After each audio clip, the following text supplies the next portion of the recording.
इंदिरा एक जादूगरनी जिसे 20 साल पहले एक झील के तल से पुनर्जीवित किया गया था, को अपने अतीत की कोई याद नहीं है। आइज ऑफ द वर्ल्ड के आधे हिस्से की मालिक इंदिरा विग्रेड के लिए रवाना होती है जब मुखबिर एंजो ने उसे अफवाहों के बारे में बताया कि बाकी आधा वहां है।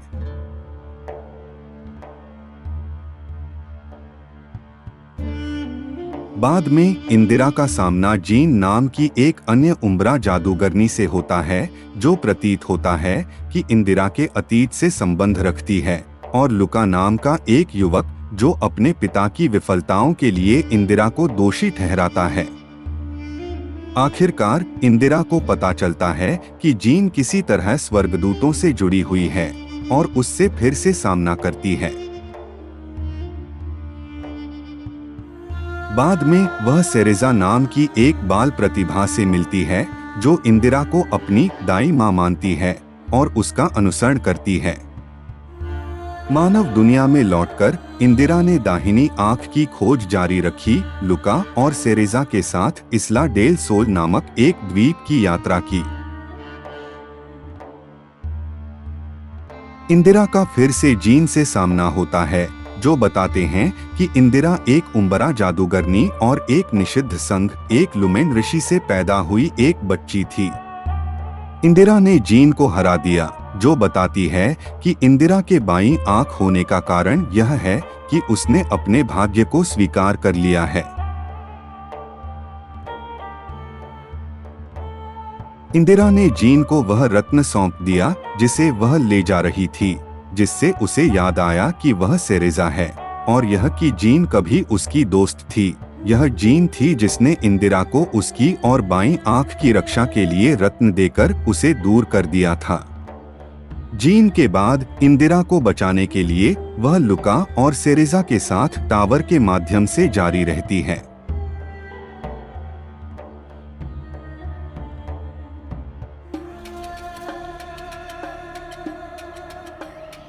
शीर्ष पर इंदिरा लुमेन संतों में से अंतिम बाल्डर से मिलती हैं।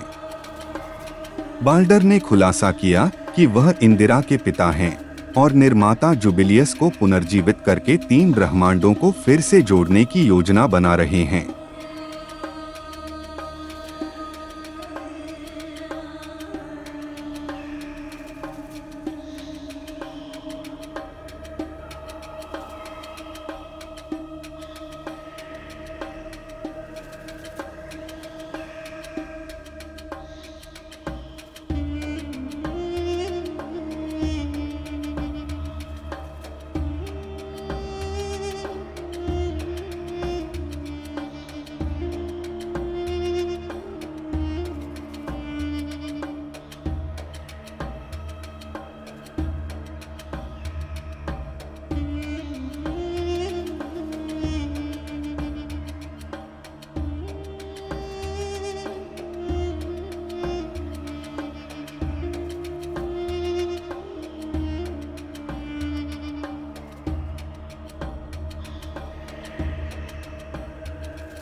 बाल्डर ने खुलासा किया कि वह इंदिरा के पिता हैं और निर्माता जुबिलियस को पुनर्जीवित करके 3 ब्रह्मांडों को फिर से जोड़ने की योजना बना रहे हैं। वह यह भी बताते हैं कि इंदिरा खुद लिफ्ट आई हैं, लेकिन उसे जगाने के लिए उसे अपनी यादें फिर से हासिल करनी पड़ी। इस कारण से वह सेरेजा, जो कि एक बच्चे के रूप में इंदिरा है, को अतीत से उसकी यादों को जगाने के लिए लाए।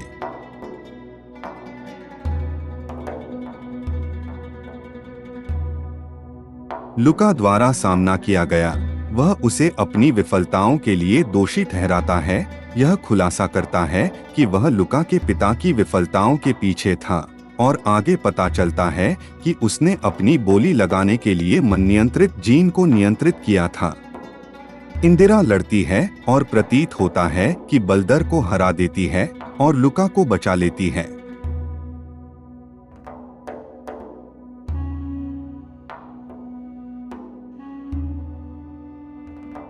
सेरेजा को अतीत में लौटाने के बाद इंदिरा वर्तमान में लौट आती है। हालांकि उसके कार्यों ने उसे बाईं आंख को जगाने के लिए प्रेरित किया और वह गिर गई।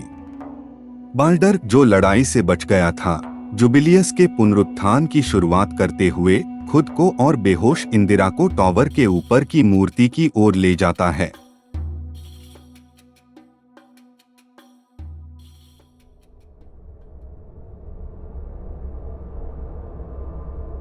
जैसे ही मूर्ति अंतरिक्ष में लॉन्च होती है, जीन, जो बच गया था, फिर से प्रकट होता है, बाल्डर के नियंत्रण से मुक्त होता है। इंदिरा ने रानी शेबा को बुलाकर जुबिलियस को हरा दिया, जो देवता की आत्मा को सूर्य में प्रकट करती है। जैसे ही जुबिलियस का भौतिक शरीर पृथ्वी की ओर बढ़ता है, जीन और इंदिरा इसकी रक्षा करते हैं। उपसंहार दिखाता है कि जीन और इंदिरा स्वर्गदूतों को शांति और न्याय के माध्यम से सुलझाते हैं।